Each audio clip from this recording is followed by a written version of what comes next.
Imagine sitting down for a feast. The table is laden not with steak and potatoes, but with a roasted swan, painstakingly redressed in its own feathers to look alive. Beside it sits a pie, but when you cut into the crust, well, let's just say sometimes live animals jumped out.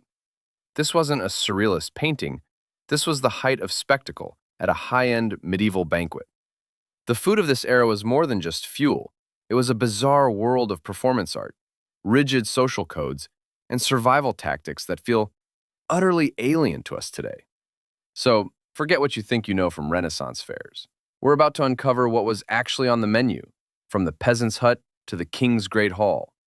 And it's a world of shocking tastes, textures, and traditions.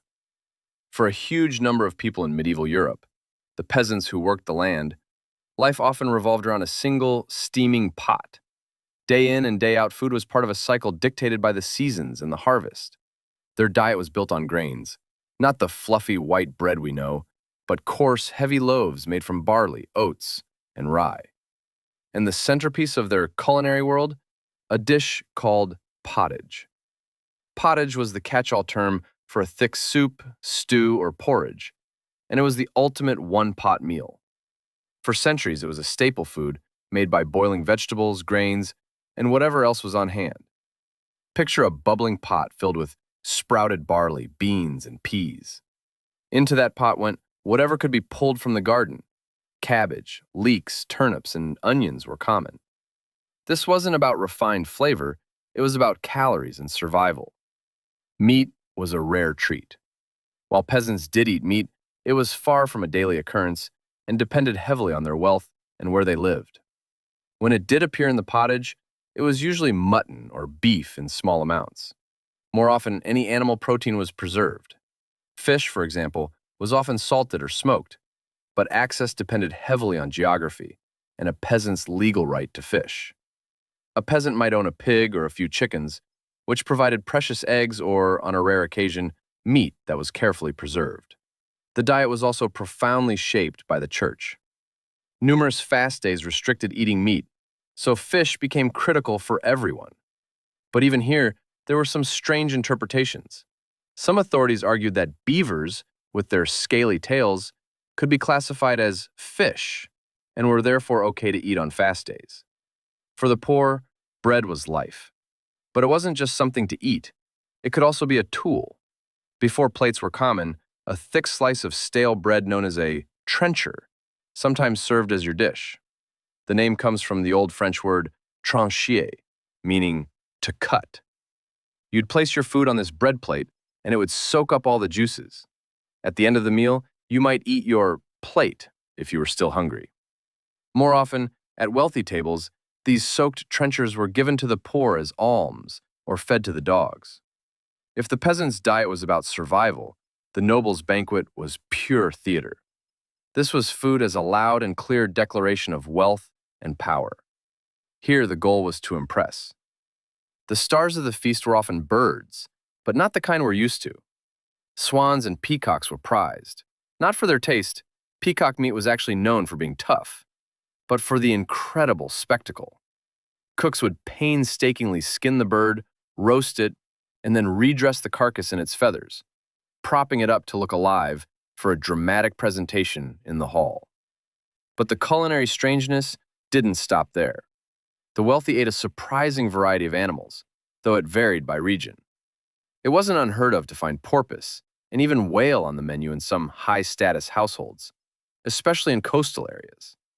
And one of the most famous examples of medieval showmanship was the cockatrice, a grotesque creation made by sewing the top half of a rooster onto the bottom half of a pig, which was then roasted and served as a mythical beast. These were rare showstoppers, not typical Tuesday night dinners. Flavors were also wildly different.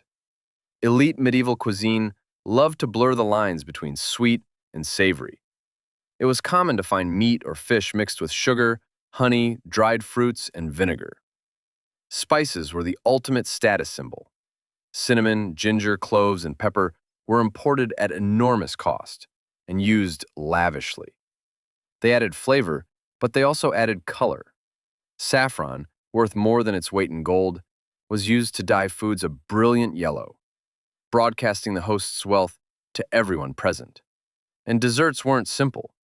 A popular dish called blancmange, which we think of as a simple pudding today, was originally a savory sweet paste made from shredded chicken, rice, almond milk, and sugar. This world of food is so dramatically different from our own. From edible plates to reanimated peacocks, the medieval period challenges everything we think we know about dining. If you've heard of an even stranger historical dish, I want to know about it. Drop it in the comments below. And if you're enjoying this journey into the culinary past, make sure you subscribe and hit the notification bell so you don't miss our next adventure. Just as important as the food was what they drank, and in some cases, it's even more surprising. Now, you've probably heard that medieval people avoided water because it was unsafe. But the truth is more complex. People certainly drank clean water from wells and springs. Beer and ale were staples for another reason. They were a cheap and reliable source of calories. In Northern Europe, ale was an everyday drink for many social classes. It was nutritious and a fundamental part of the diet, providing much-needed energy for a life of hard labor. People of all ages, including children, drank it. Wine was the drink of status. It was common in Southern Europe, but in many parts of the North, it was a costly import. Nobles would serve it at their feasts as a clear sign of their sophistication, though some northern regions did produce their own local wines. For a truly luxurious experience, the elite drank hippocras. This was a spiced wine, sweetened with sugar or honey and infused with a potent mix of cinnamon, ginger, and cloves. It was considered both a delicious after-dinner digestive and was tied to medical theories of the time about balancing the body's humors. And what about mead? The honey-based drink famous in fantasy stories was real, but its importance varied greatly by region, and it was often more of a special occasion beverage than an everyday staple. There were even stranger concoctions, like caudel, a warm, frothy drink made by beating raw eggs into wine or ale, blurring the line between a drink and a dessert. Stepping up to a medieval dining table would be a disorienting experience. First, you'd notice something missing: forks. For most of the Middle Ages in Western Europe, forks were not used for eating. They were seen as an unnecessary Italian affectation. Diners used spoons for soups, a personal knife for cutting, and their fingers for everything else. Sharing was the norm. Diners often shared a cup, and etiquette manuals of the time spent a great deal of effort reminding people of the rules. For example, you were sternly advised to wipe your mouth before drinking from a shared cup to avoid leaving greasy stains. That image of knights throwing bones on the floor is largely a movie myth. Courtesy books instructed diners not to pick their teeth with a knife and to offer the best pieces of food to their companions. The table itself was a reflection of social hierarchy. Your social status determined how close you sat to the host, and the quality of food and drink often diminished the farther down the table you were. Hygiene was a concern, and in polite society, guests were expected to wash their hands before a meal, often in bowls of scented water provided for that purpose. And there were clear rules against impolite behavior, like dipping a piece of bread you'd already bitten into a communal sauce. The food of medieval Europe was a world of stark contrasts.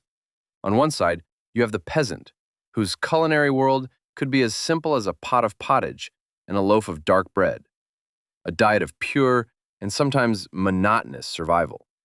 On the other, the nobleman's feast, a theatrical and almost surreal display of power, featuring gilded birds, mythical beasts, and flavors that defy modern categories. It was a time when your plate might be made of bread, your drink could be linked to medicine, and your main course might just be staring back at you.